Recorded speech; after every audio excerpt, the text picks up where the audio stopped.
Welcome to The Big Rich Show. This podcast will focus on conversations with friends and acquaintances within the four-wheel drive industry.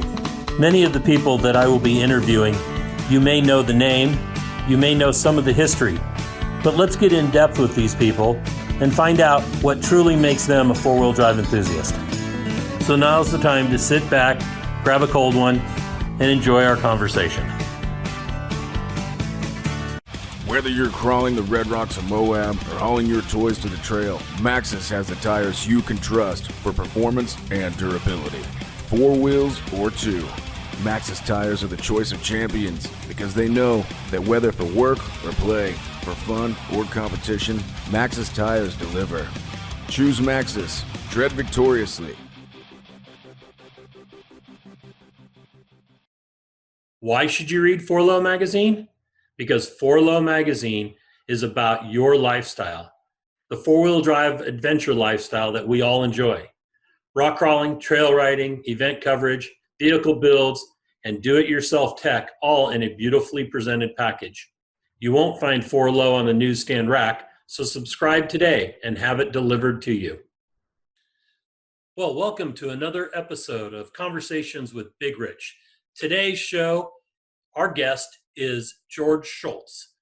George is a second-generation wheeler. His dad is one of the founders of Red Rock Four-Wheelers, early Easter Jeep Safari. Our conversation today will be about Red Rock Four-Wheelers, Easter Jeep Safari, the history of wheeling in Moab, and any other information that we can yank out of George Schultz. Okay, George, thank you for joining us on Conversations with Big Rich. We're here to listen to your history and your upbringing in a four-wheel drive family. Tell us about yourself, where you grew up and how you got started, and your relationship with your dad and Moab wheeling. Well, I grew up in Moab, Utah. My dad spent quite a few years in Moab.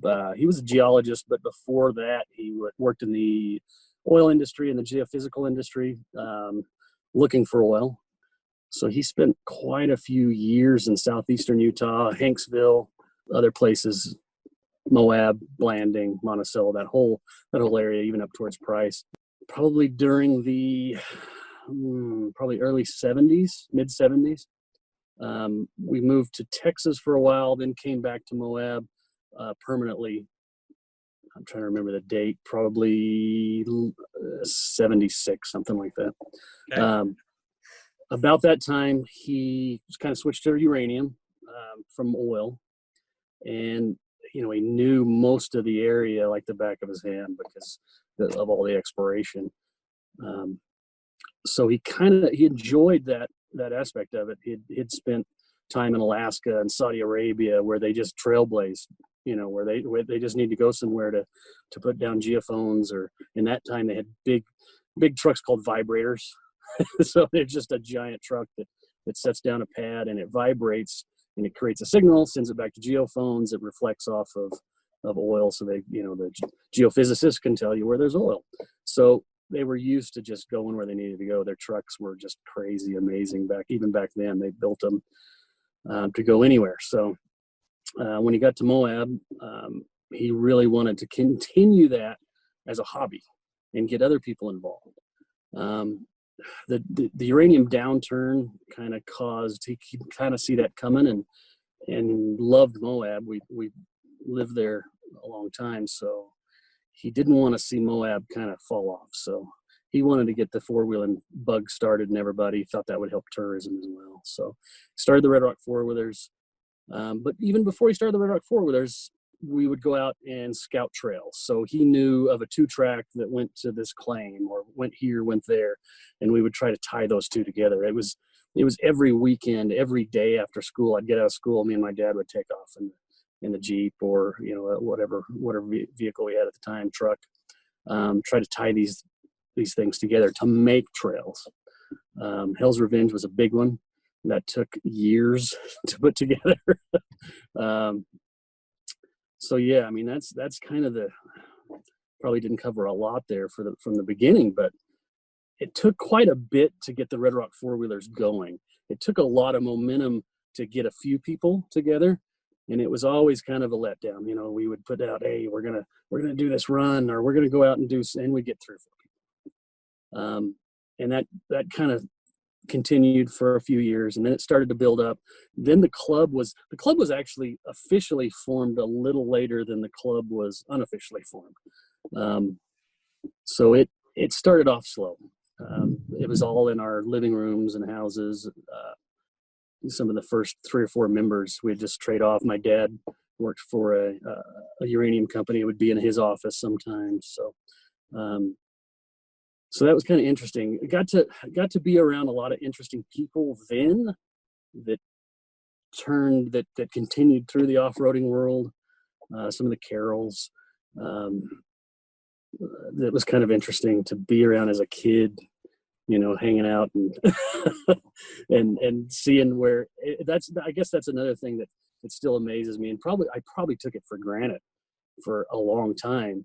What was started by, as a kid, I took it for granted, but then seeing now and looking back, it's just crazy to think that this became that, and all the connections to the people that started off here and branched out there. And it's pretty neat to be fortunate enough to be able to meet some of the personalities that have become some, and to see where they started, and to kind of know that history as well. It's kind of interesting. So was Easter Jeep Safari started before the club was?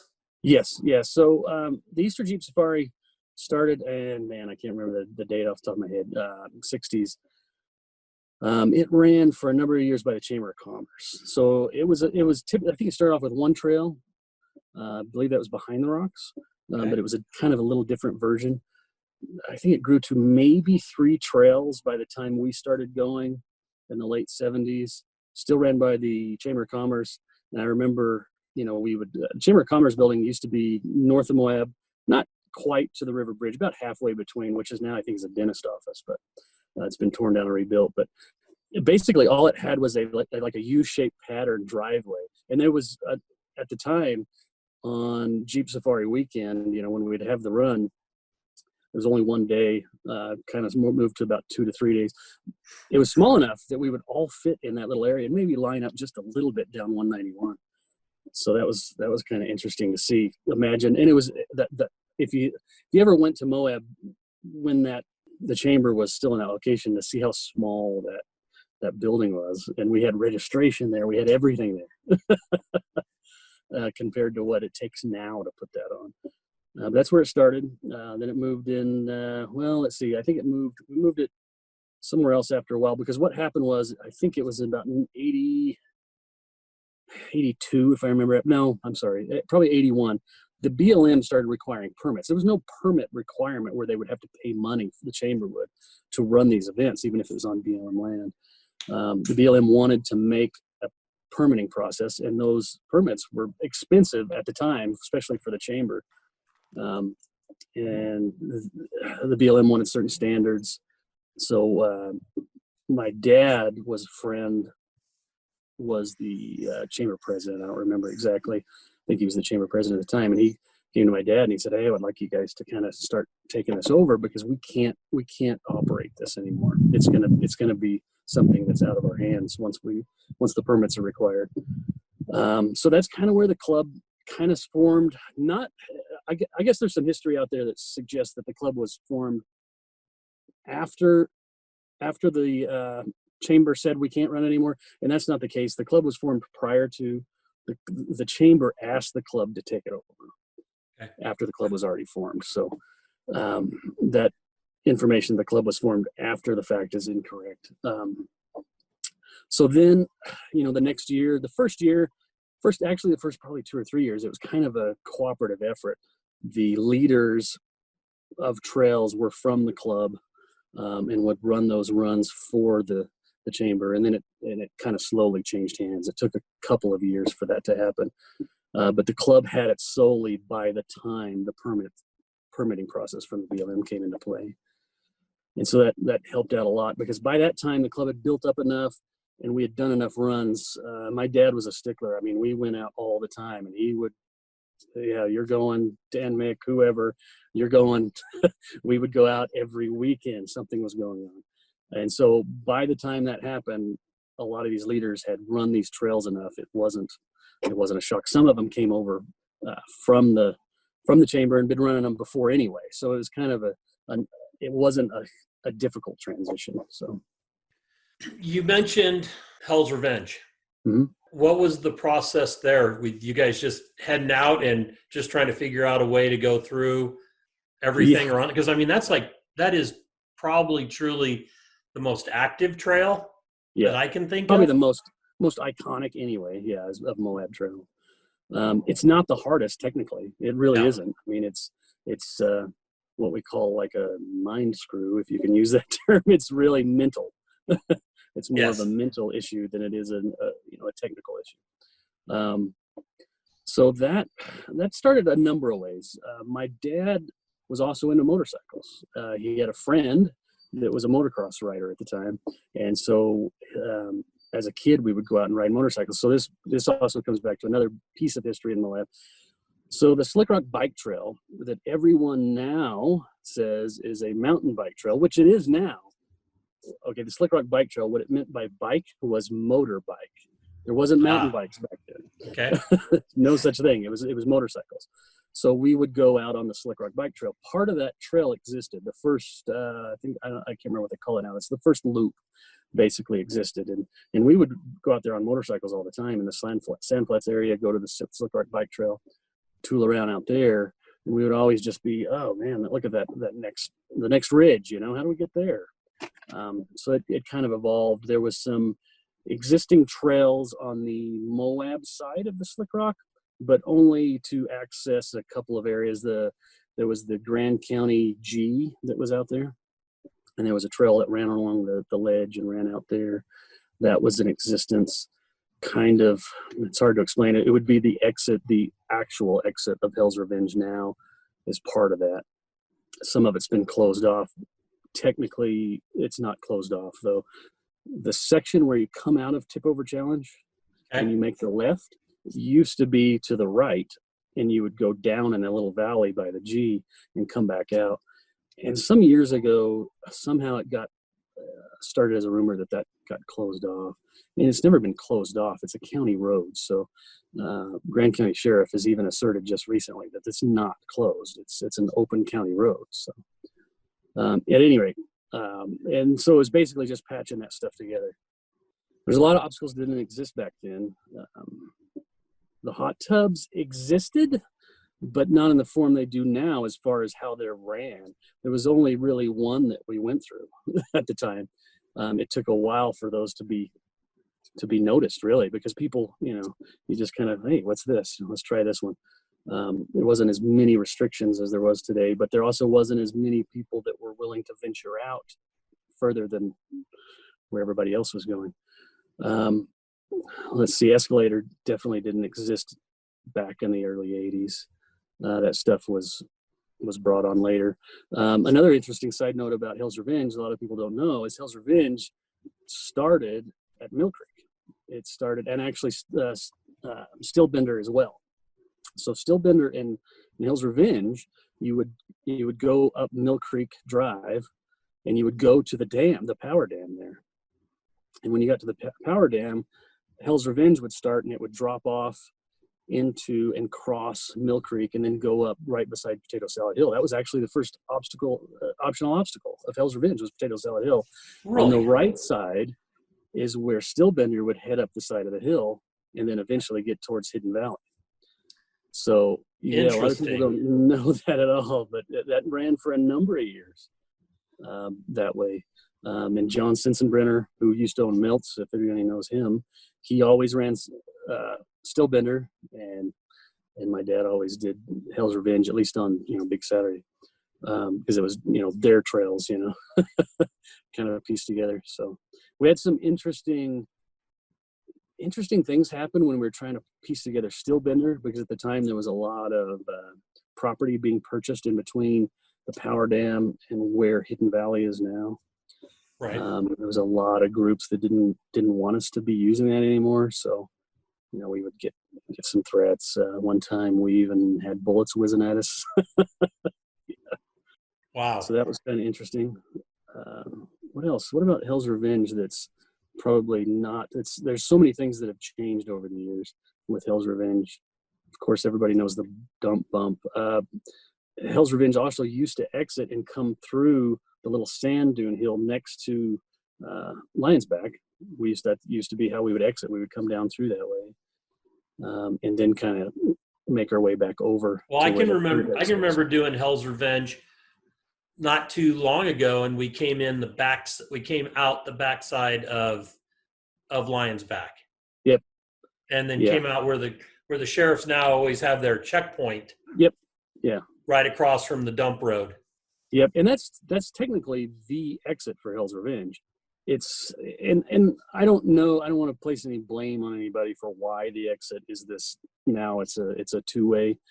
Well, most of the trail is a two-way to get people back to that original spot, but that was never the case. It was always pretty much a one-way trail. I mean, nobody ever.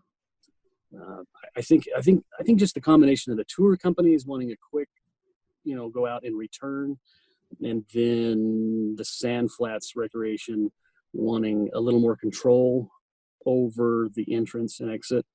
So it's a lot of people, probably most people that go on Hell's Revenge, non-EJS, probably come back the same way they came. But even during EJS, we actually go out the actual exit that goes over below the radio towers where the sheriff sets up. Yeah, that's the official exit. Now, Dump Bump, that was my first time in Moab, was during Easter Jeep Safari. I was living in Cedar City, and I came over in with the Color Country 4-Wheel Drive Club. Mm-hmm. And that was Phil Smith and Dean Bullock and a bunch of guys from over there. Phil Smith was running. Doc, he was running. I know he was always a volunteer and ran a bunch of the trails back then, but this was in the, probably 96, 97, somewhere in there was my mm-hmm. first trip. And I remember doing Dump Bump at night. It really had a lot of people there. Everybody mm-hmm. just standing around partying and stuff. It was much more popular than Potato Salad, from what I remember. Yeah, yeah.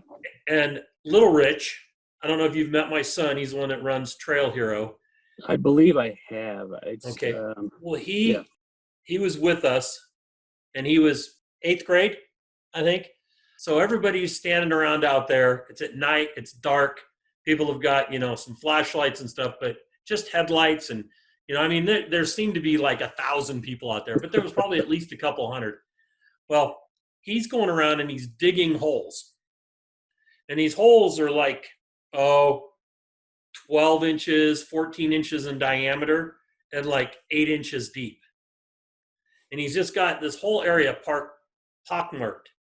Well, as people are trying to walk through the area at night, they'd step into one of these holes and just face plant, They weren't deep enough where somebody would break a leg or anything. Yeah. But they would just eat shit, just bam, face down in the sand, and then look around like, wow, what was that?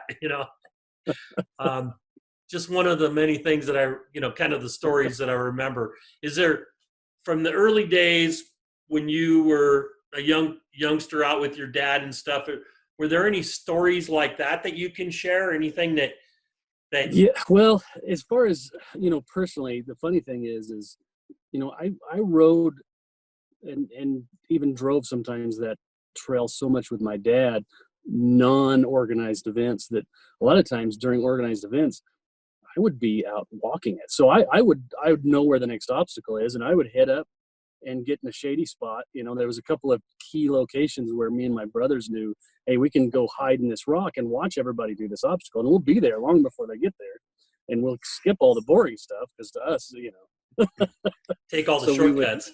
We would take the shortcuts and just beeline it straight across. So yeah, there's a lot of good memories, especially at Tip Over Challenge. So there's a little hole, 2 of them, well, almost 3 of them, that me and my 3 brothers would suck into these holes and kind of watch everybody come up before and get there long before anybody else.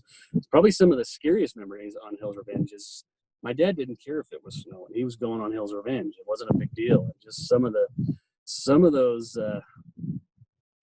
domes in the snow on Slick Rock is pretty interesting. I can imagine. And also, you know, some of those domes, when you're exploring and trying to find the next ridge, can quickly become steeper than you expected, even on foot. Well, I think some of the things that I've driven would be harder to do walking. Yeah. Oh, exactly. Yeah. You know, and it doesn't matter if it's Slick Rock or if it's just like right there, area BFE, that little ridge that goes up off the side of,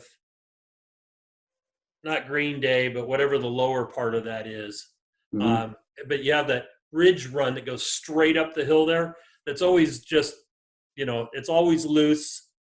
And I can't even imagine trying to walk up that hill. You know, it's just, well, especially at my age, I don't want to walk anyway, but, you know. Yeah. Yeah. I actually, we were out, there's a picture of it. There's actually my stepmom snapped a picture right before it happened, but we were out wheeling and my dad's standing there, and we're with a few other people. I think Dan Meg, John Sensenbrenner, maybe the Christiansens were out there, and I'm probably 8, I don't know, 9, 10. And I'm up in a Slick Rock little cavern, you know, and my brothers had climbed up above me, and I'm like, oh, I can get there. Well, then I get to where I'm at, and I realized I can't get back down. I'm just going to slide off. And so my dad's like, get in the Jeep. I'm like, Dad, I can't. And I start yelling for him. He's like, get in the damn Jeep, you know. He's ready to go. And I tried, and I ended up falling down that damn thing and rolled all the way down that. That was pretty interesting. Another terrifying incident when I was pretty small was my dad had just he almost never ran a full top, but only in the dead of winter when it was cold, and he just got a new one. And back then the windows were really brittle if it was cold, and he just gotten a new one. We were above Kins Lake, going Steel Bender kind of backwards, and me and my brothers were having some snowball fights, and my older brother Shane, he decided he was going to trick me, you know, so throwing snowballs back and forth, and he stood right at the back of the Jeep and was taunting me. Yeah, you can't hit me, blah, blah, blah. So I packed up a snowball and hurled it. And of course he just stepped out of the way. And where'd that snowball go? It went right through that very brittle frozen back window of my dad's brand new top. So that was probably scarier than falling down the cliff. Having to deal with your dad because of, yes. You know, yeah. Yep. So besides Hell's Revenge, what are personally your favorite trails out in Moab? You know, as far as like edge of the canyon stuff, I like Hajo Canyon. It's not a super technical one. There is some technical spots, but it's fun. I used to go out there after my dad died. Me and John would go out there quite a bit and just see how far we could get down through the tamarisk by the river, you know. That one, I've always liked Poison Spider. That's a neat one because it's got a lot of variable in it. If you include some other areas in it, like the trifecta type stuff. Steel Bender, I don't know, there's so many of them. Hell's Revenge, of course, is my favorite. I haven't been on Pritchett Canyon in a number of years, but I always liked that one years ago, probably before it got to its rating now. Yeah, we just did it last year during Easter Jeep in 19, and I was amazed at how blown out and how much different it was, because I hadn't run it since the early 2000s, maybe 2004 or somewhere around there. And then we were in a comp Jeep, but it was a mod stock, so it was on 35s, only 3 inches, you know, CJ7, and then so it was, you know, just 96.5 inches or something like that. But it was a comp rig, and you know, I mean, it was pretty much, it would do anything. Yeah. And I do remember rolling it, and this was Jeff Mello's Jeep, and we had borrowed it. we had done Upper Proving Grounds. So the series of 5 waterfalls, I think it is. We were coming back around down to where the parking lot was at, and there's like this last little triple drop into the sand, and I launched it off of that, off the top, and rolled. And then Pat Gramillion told me, "Oh, don't worry about it, Rich. I've rolled off of that too." So I didn't feel so bad. Like somebody else had done it. Yeah, that somebody like Pat, had done it. So, but messed up that Jeep. Oh my God. Yeah, that trail has changed a lot. Even some of my friends that have been out on it recently, it's not the same trail. Even just like you said, just a few years have gone by, and it's funny because going back to that, it's kind of funny because the rating of that trail used to be so much lower. And as a club, the Red Rock Four Wheelers have just introduced a couple of new trails, and they're only 3s, they're only 4s, and people are always like, "Oh, it's only this," but that's how the trail starts. Those trails that are 8s and 9s, and they didn't used to be. Right. You've got to keep some new trails coming because the older ones are just going to continue to get harder. Well, at least that's the hope. I mean, I'm not a big fan of land management agencies doing a lot of repair. I can understand some repair, but I don't want them to fill in something that wasn't originally there. Normal wear and tear, erosion, I think should be. It's just a personal opinion. I think should be allowable. We don't want to make it. And I don't want to go off a tangent, but some of the things I see with Hell's Revenge, I can understand some of it. Some of it kind of bothers me because I think we're making things somehow too easy, and I think that's just causing more problems because you get people that probably shouldn't be there, don't have the equipment or the skills, but things are made easier at the first. So it's like, well, if the whole trail is like this is nothing, and then they get back in there and get into something that they just can't cope with either on a skill level or an equipment level. So I think a little bit of erosion and a little bit of wear in that rating coming up because of that is not necessarily a bad thing, as long as it's semi-natural, right? So sometimes some of the places I see damaged or dug out, that's it's some of that is, I think, caused by maybe that particular obstacle didn't require the equipment or the level of skill that someone this is really off the wall, but that someone used to do that, right? So you don't need a supercharged V8 to get up a ledge, but somebody will do it, and they will rip everything out of it when it wasn't necessary. So I see some obstacles becoming so much harder and so much more damage simply because people are just, the saying used to be wheel it like you stole it, and I think now it's probably more like wheel it like you're on YouTube. Right. So, I'm always amazed during Easter Jeep. I mean, to be honest, I've never signed up for Red Rock and done any of the trails with Red Rock. But I go out with friends while I'm there, and we take the trails, of course, that aren't being used or later in the day after they're done. Yeah. And I'm always really amazed at what I see people struggle on with vehicles that I'm thinking there's no way they should be struggling. Yeah. And there's a couple of spots, but for sure with me, it's Moab rim. Mm-hmm. That I have never figured out where that crack is, whatever they call that crack that people roll over there.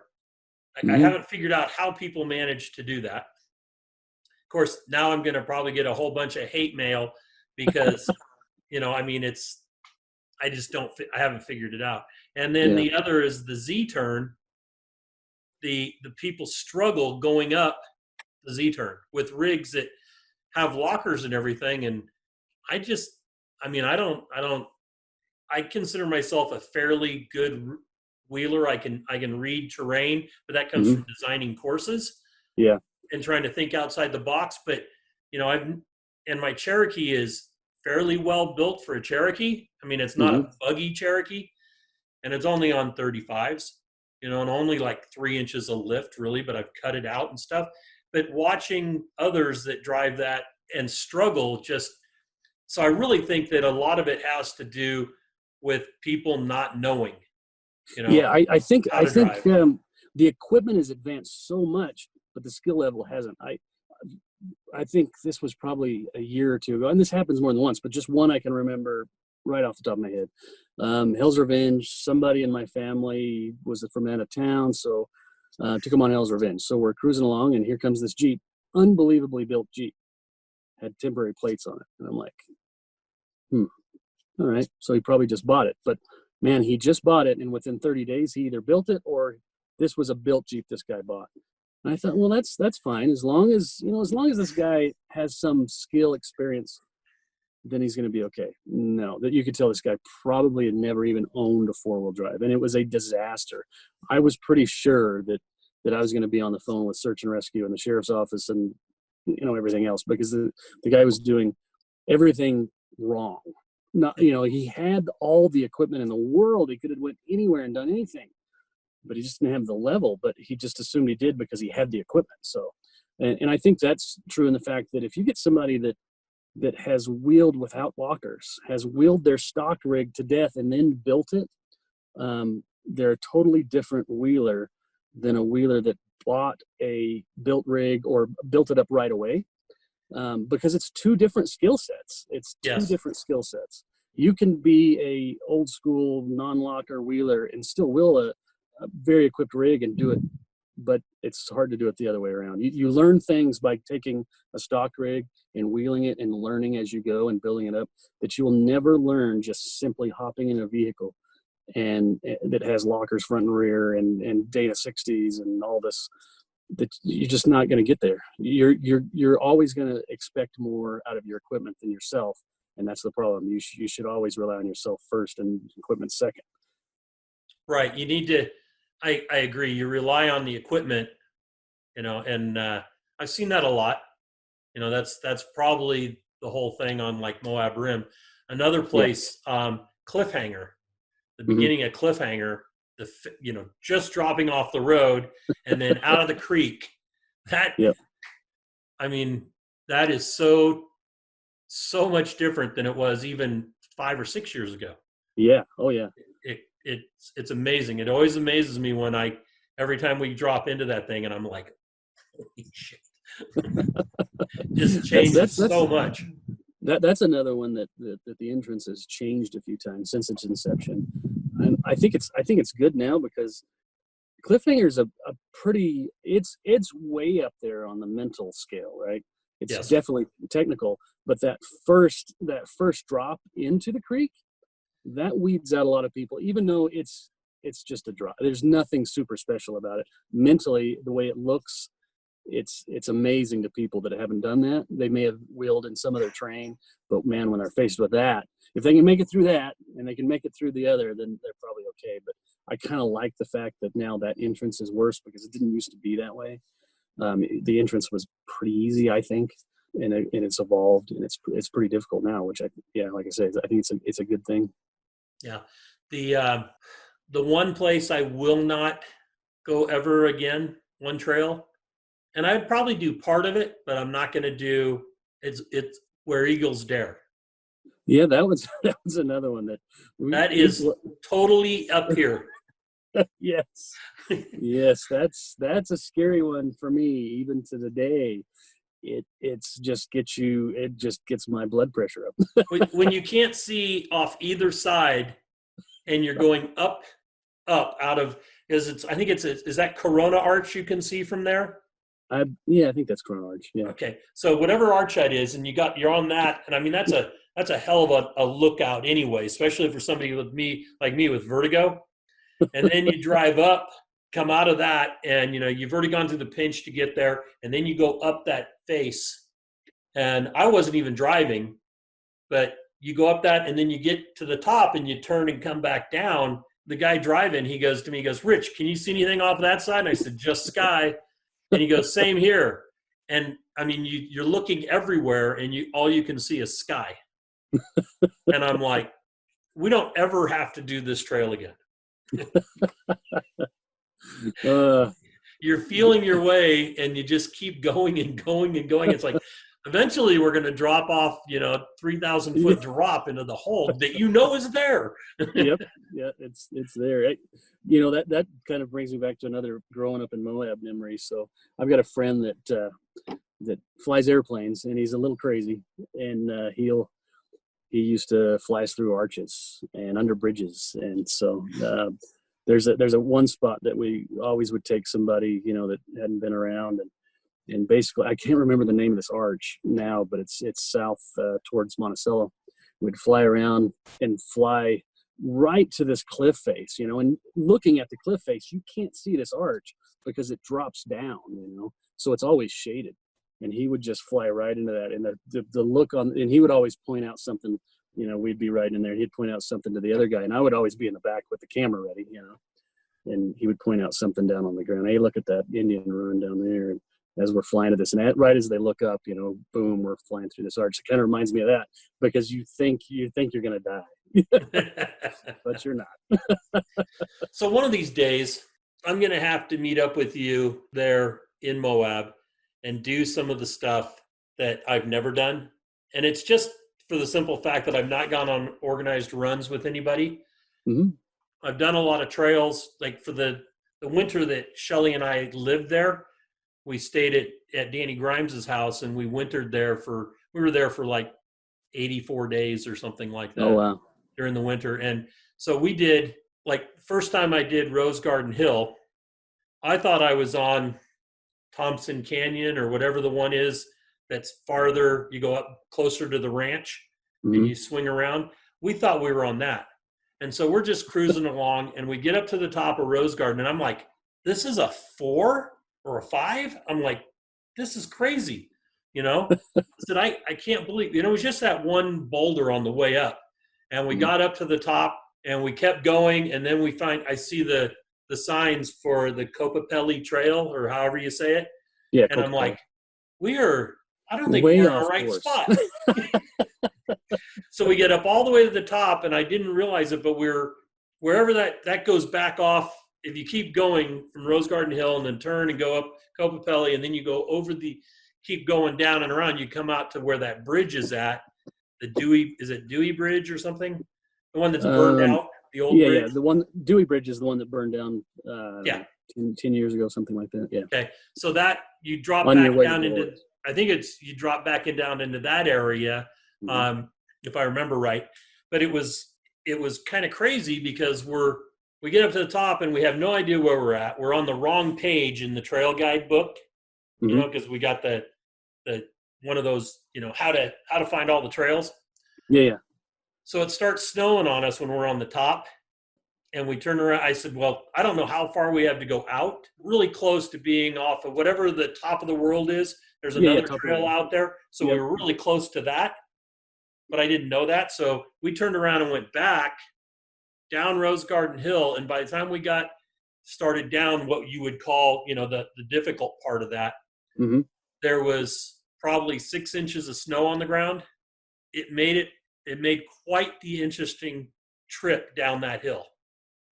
And then right where that big rock is, about halfway down that face, or that hill part of the trail, I heard a pop in the front end, and all of a sudden I had very little steering. Oh. Shelly goes, should we be concerned? And I'm like, no, not at all. Everything's fine. So we get down into Onion Creek. We get all the way out, and we get to the pavement. I get out to unlock the hubs, and now I'm starting to steer. We're on pavement then, still snowing. And I said, wow, I can't believe we made it all the way down that with just one bolt in the steering box. But I broke like 3 of the bolts on the steering box right off. Good thing you waited to tell her that, right? Exactly, because I'm like, it turns really easy one way, and then it's like, but we made it, and we didn't know where we were at. We told nobody where we were going. We knew that there was a house down there, and Shelly was thinking on the way back, well, at least I think I could walk to that house, that whatever that ranch is back there. Yeah. But it was I have a tendency to do the things that they tell you not to do. Don't wheel alone. Yep. Don't go out without people knowing where you're going in a return time. It's what I do. I've been doing it forever. Yep. I'm the same way. I cannot tell you how many times I've been out by myself. That's just what I've done my whole life. I just go out and do it. And I think, and it's funny because people ask me, I'm like, don't go out alone. Don't take this, do this. And I think back, I never did that. I would end up by myself somewhere in the middle of nowhere, kind of an interesting story, almost the same place that happened to you, but up on the mountain on LaSalle's. I was actually at work. I worked for the state of Utah at the time. And me and my boss decided, hey, we're going to go up to Taylor Flat. We got 2 ATVs. We need to go do some assessment, or I don't even remember. But it had been snowing. And we're like, we can make it. So we got up there, almost got to Taylor Flat, literally within probably 2 miles of the Taylor Ranch on where Taylor Flat is, and got totally buried in the snow.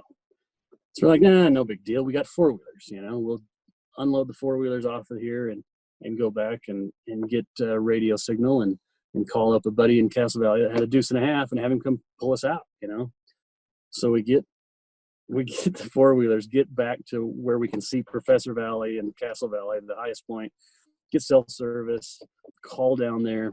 Had the deuce and a half coming. A BLM ranger had heard my radio traffic because I'd radioed the county to let them know where we're at. And a half gets to within about a quarter mile of our truck, and he gets stuck on a real thin section of the road there. So then the BLM ranger shows up and he gets stuck. I mean, it just goes on and on. Eventually the county had to call out a blade for us to come out and pull us out, and got one by one out of there. But it's kind of a similar situation. If it hadn't been for the fact that we knew where we could get cell service and radio signal, we would have been stuck there for a long time. And we didn't tell anybody where we were going. And of course, there was 2 of us. We did have ATVs, but still, it wasn't the smartest thing. So you're still part of Red Rock 4-wheelers? Yeah. Yep. Okay. What's it like nowadays? Well, I don't know if I should ask that question. I have a really hard time, and always have had a hard time dealing with Bureau of Land Management, since especially it all started in the Carson City, Nevada office for me having issues. We had opened up the Moon Rocks area just north of Reno, Sparks, and for competitions. And I put an event on there. Ranch Pratt went in and put an event on, and then BLM just shut it off on us for no more events, where I had paid, at that time it was like $15,000 to have the NEPA and all the other studies that I needed done, even though it was an open wheeling area. I mean, you can go anywhere in Nevada and you can drive over any bush you want. There's no rules, but I had to do this thing, and then they took it away from us. But I was also the owner of Valley Off-Road Racing at the time, Vora. And since I was threatening to sue them on the Cow Rock side, they started to go after me to put pressure on me on the Vora side. And my permits at Vora were 5-year permits, and I could race in the same area. All they had to do was approve the track. And it was all stuff we'd already raced on. So I would just change up the track here and there. And so they made it very difficult for me to continue doing business, because they found a way to pull my permits. So I had to get a permit for each individual race each time. And they wouldn't give me, the 5-year continuous use permit type thing. Yep. And that's when I finally said, okay, forget it. I'm done with desert racing, because I didn't want to deal with BLM anymore. And then I had problems down in Farmington, but we got that resolved, and Farmington's really good to us now. Rangeley, Colorado, those guys are great up there. One of the things that concerned me was the interpretation of BLM with the media permits for the last couple of years in Moab. I think that they have, I think that particular office, whether it's that office in Moab or it's the state office, but they really are taking anything considered media and making it so that we can't even cover Easter Jeep taking pictures without all these permits and per day and how much it costs Yep. just to photograph people on the trail. We're not advertising. You know, they told me as a magazine owner, I wasn't real news because I don't do breaking news. Mm-hmm. Yeah. And I've heard that. I've heard that one to me was before, just ridiculous. Yeah. As far as the club goes, the club has always had a really good working relationship with the local BLM, and that extends years and years ago. And I think the biggest thing is it's because it's such a tight group of people there in Moab, right? So the local BLM office, the Monticello office, a lot of people know each other. They may live down the street. They may not be politically aligned or maybe in the same off-road arena, but I think it helps that it's always the same people. So the club deals with permits all year long, pretty much.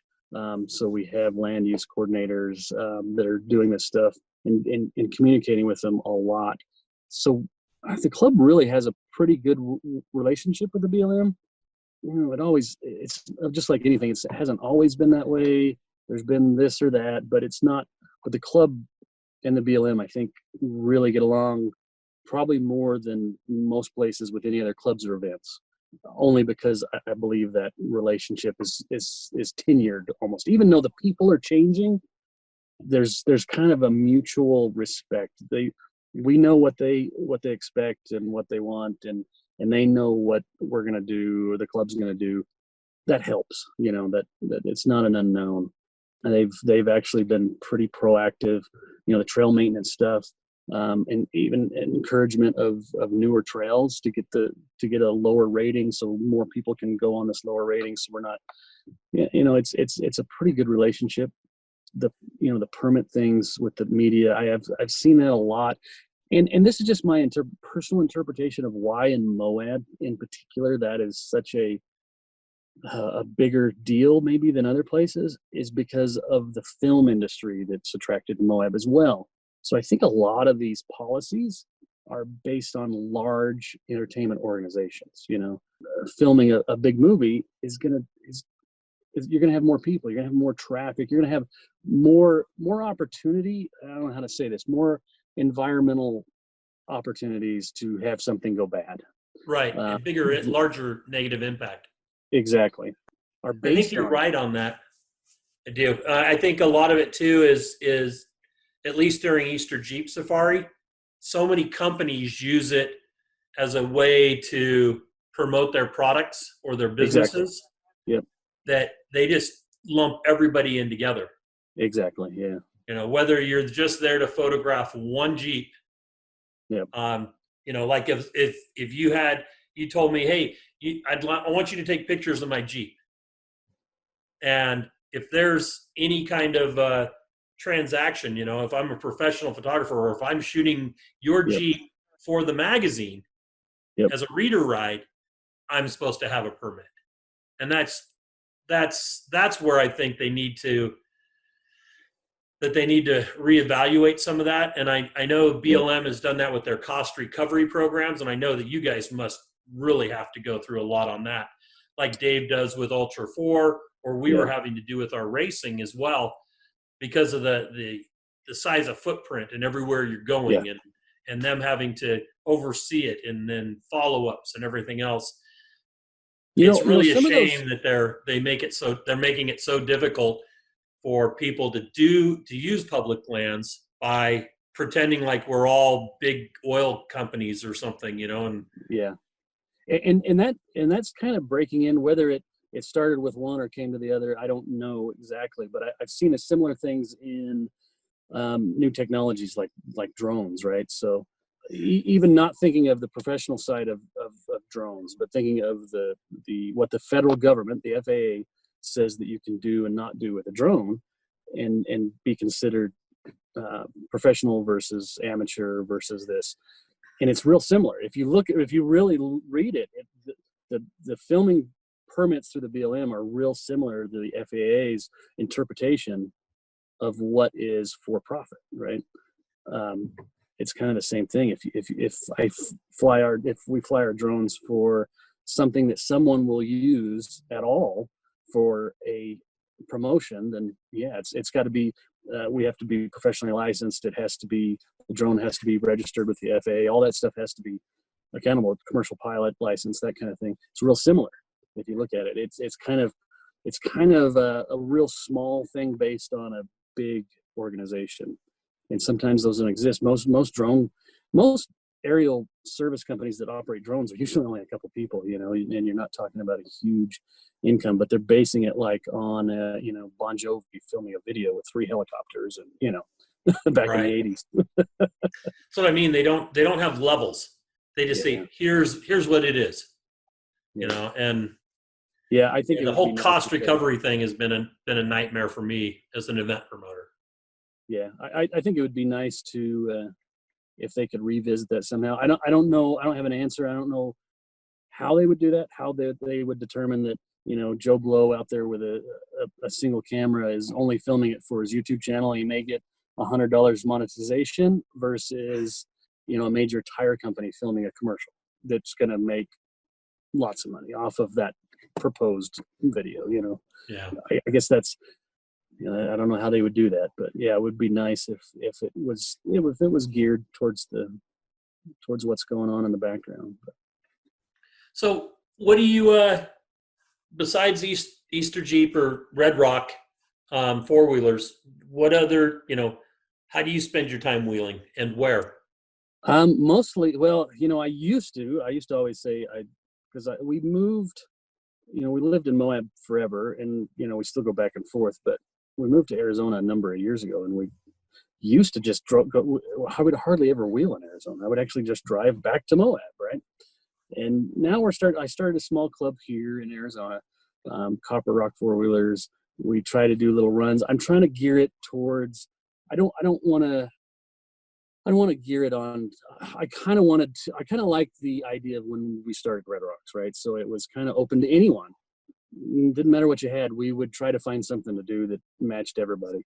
And I kind of wanted to do that because now in the current world we live in, it's at least in the off-road world, the new guy, there's 2 types of new guys. They're the new guys that really don't know anything and they want to learn something, but they're shut down by people that claim to know everything. Why are you even asking this question? You should know this. Well, they don't know that. So a lot of people I see that just get an off-road vehicle, they really want to do it, but they're really scared to talk to anybody, and they're really scared to go out with anybody because they're afraid of what could happen. Or there's the new guy, of course, that thinks he knows everything, and he's not going to go out with a club because his buddy who's been wheeling forever says clubs are stupid. Well, clubs have a place, and that's the thing. You need to start somewhere, and a lot of the times, there's I think there's a lack of structure, and I think it's spilling over. Maybe it's generational. We see a lot more destruction of things that's unnecessary. A lot of people doing some things that they shouldn't be out on the trail, going off trail when there's really no reason. But hey, I saw it on YouTube. So it's acceptable. They don't know any better, or they learn it from watching their buddy do it or whatever. Being courteous to people on the trail, pulling over, let somebody pass you. If they want to go faster than you, you're not a cop. Let them do whatever they want. You should, if you see them doing something illegal, yeah, sure, you should try to maybe let them know. But that's a tough one too, because depending on who you run into, But yes.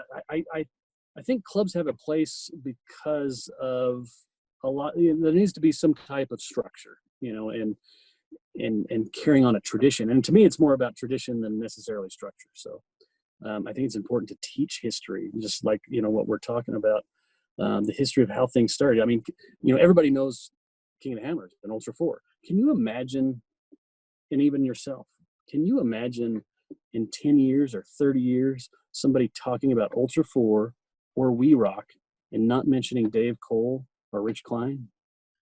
To me, that's a travesty, right? Or the original competitors or the original locations and how those got started. To me, that's just crazy. I can't imagine it. It's.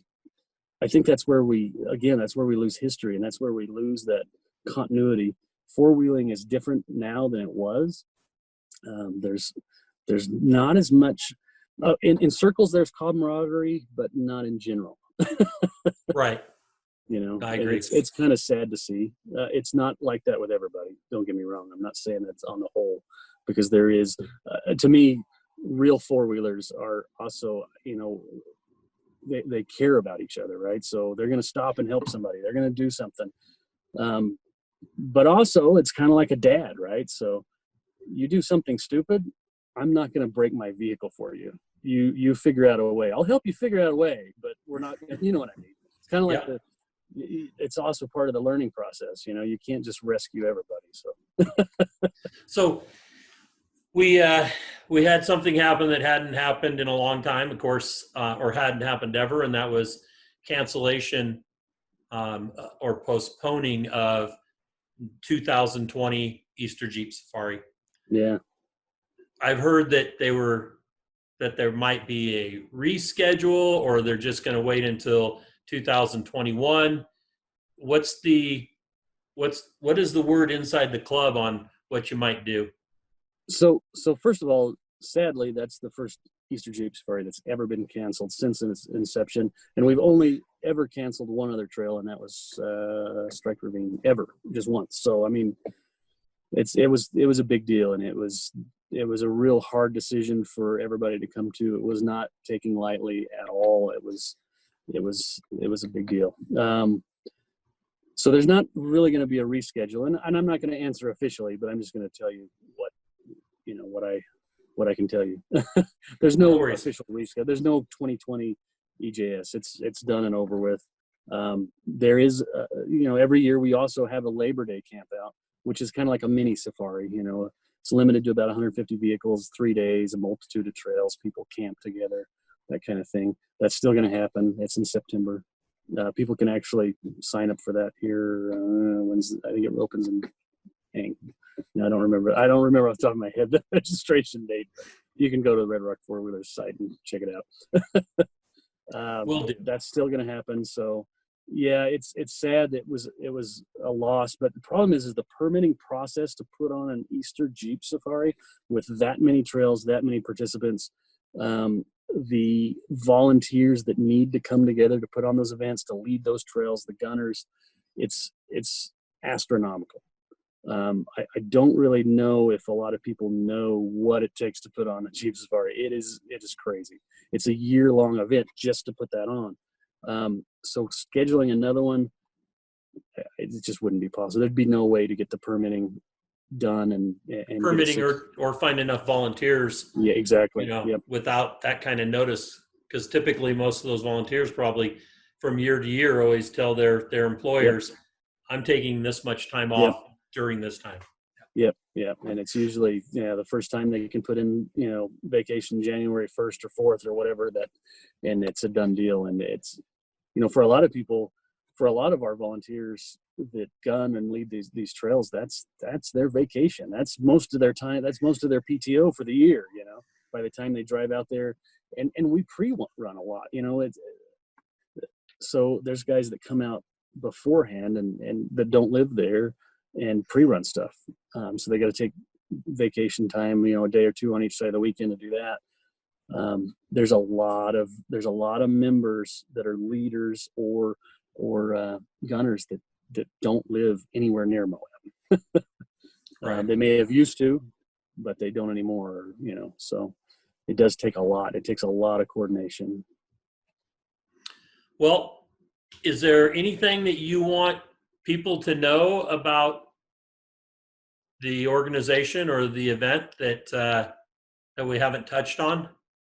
Probably the biggest thing would just to be, I see a lot of, we live in a fast-paced world where people get things right now. Red Rock Four Wheelers the core organization is a group of folks that have been doing it for a long time. And things happen a little slower. There's still a lot of actual mails being sent out, a lot of emails. Some things don't happen on a dime. And, I'll hear comments, why didn't this happen? How come we didn't get this notification right away? And, or, hey, we put in for a trail and we didn't get it. that all that stuff, it takes so much energy for these guys, and there's not a lot of people stepping forward to fill these shoes. We've got people that, and this isn't four-wheeling, this is just in life, that want to utilize something, but they don't want to give back on the other end to be involved in what it takes to put something like that on. So I think just understanding what the effort that goes into it for some of these volunteers, because 90% of them are volunteers, and what they give because they love it. They love wheeling, and they love the organization. They love the town. They love the sport, the industry. I guess just appreciating their hard work, just as much the same as, I mean, you know this, you know what it takes to put on an event. I mean, there's a lot that people don't see, and it's real easy to say, well, I'm pissed off because the registration page isn't as easy as to read as I want it to be, or whatever, it's not that easy. You can't please everybody, especially with technology. There's companies out there that don't mind spending $1 million to make their website happen instantly and look great. Registration sometimes is tricky. Registration for EJS now is kind of like ordering an iPhone on pre-launch, right?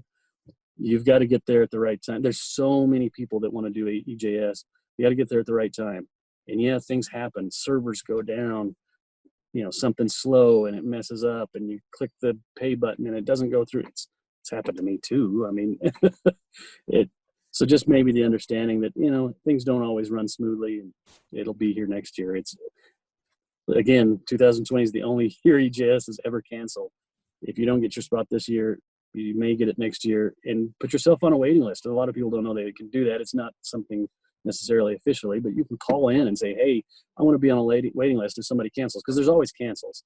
There's always the guy that's coming down from New Hampshire that breaks down on his way to EJS, and he calls in and cancels. Boom, that opens up trails that we hotel rooms too. Hotel rooms, exactly. Yes. I've gotten hotel rooms that way. I get into town and start calling everybody. Yep.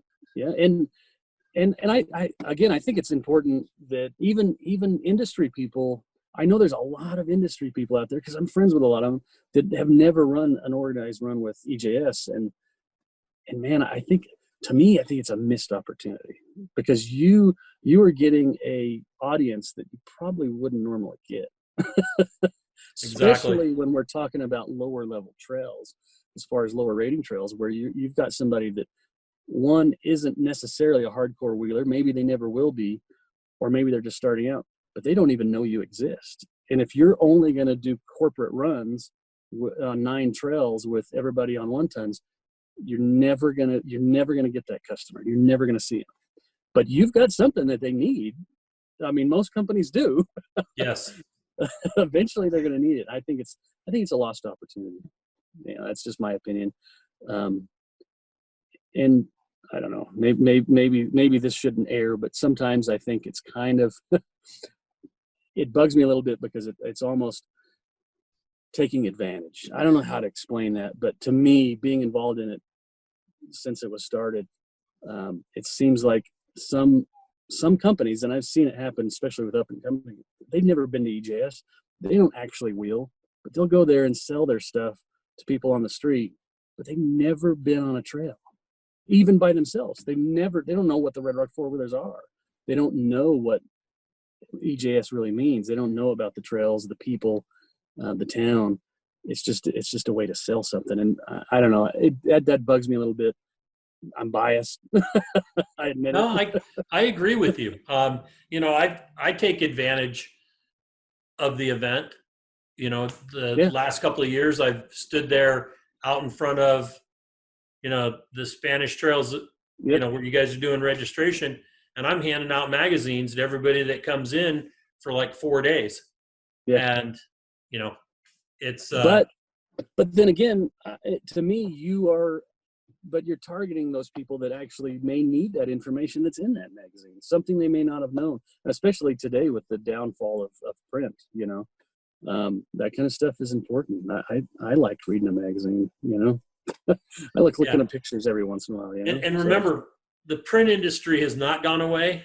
just a large corporation that was producing a bunch of magazines all yes. decided to say we're out of print because they were all run by people that did not create editorial. All they did was create bills and advertising rates and subscription rates. They did not really work the magazine at the purchaser's side of it. Yeah.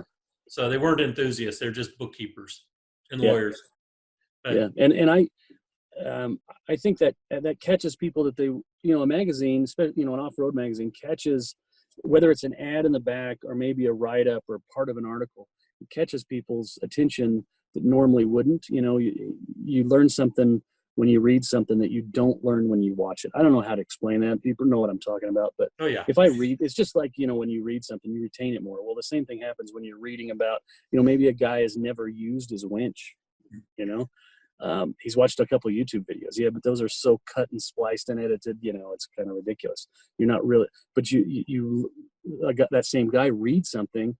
He's got an idea. He may have never done it, but then he can go ask for help and not be so embarrassed. Maybe little ads in the back. There's a couple companies that I just love to see their ads because they're still putting an ad in the back of that magazine after all these years. It's cool. Fair enough. Well, George, thank you very much for taking time out of your day, especially since you just got back from, I guess, Wheeling, and you got family over and visiting, and you took the first hour and 20 minutes of that time with your family to come join us. I appreciate it very much. And you stay safe and healthy, and I will see you. Well, when will I see you again?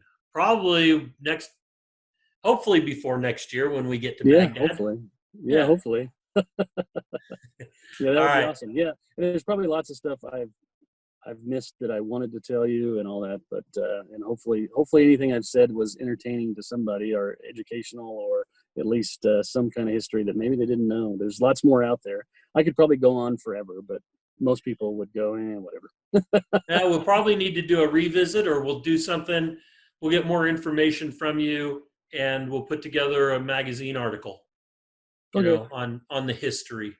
Yeah. So lots of, I actually still have from like the foundation of the club, I still have all the handwritten notes from every meeting for years setting, I've got, there's so much history in there because, at every meeting we would go back and talk about the trails we did and, somebody had to do this. And it's really interesting to go back and read some of that stuff and see some of the problems we dealt with or, what we had to do to connect these two. But that's a wholly different story that wouldn't probably fly today with permitting. Anyway.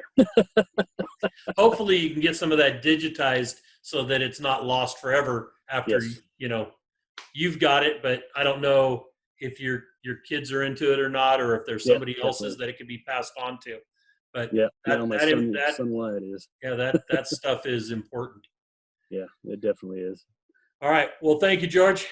Well, I appreciate you having me on. I appreciate you doing this podcast. When I found out you were doing this podcast and the premise of it, I've been saying that for, saying the same thing for years now, at least a few years, that, man, I wish we could really take a look at the history of off-roading in general, whether it's, Ultra 4 is fairly new. This is kind of new, but just generally all of it, because there's so much, if simple history of stuff like EJS is being lost, it's going to happen to everyone else too if we don't try to start bringing that back up and letting people know that history. It gives them more of an appreciation of what they're out there doing. So that's the whole idea. So thank you. Enjoy your family tonight, and I'll at least talk to you online. All right, sounds good. All right, George. Take care. Thank you. See you. Bye. If you enjoy these podcasts, please give us a rating. Share some feedback with us via Facebook or Instagram, and share our link among your friends who might be like-minded. Well, that brings this episode to an end. Hope you enjoyed it. We'll catch you next week with Conversations with Big Rich. Thank you very much.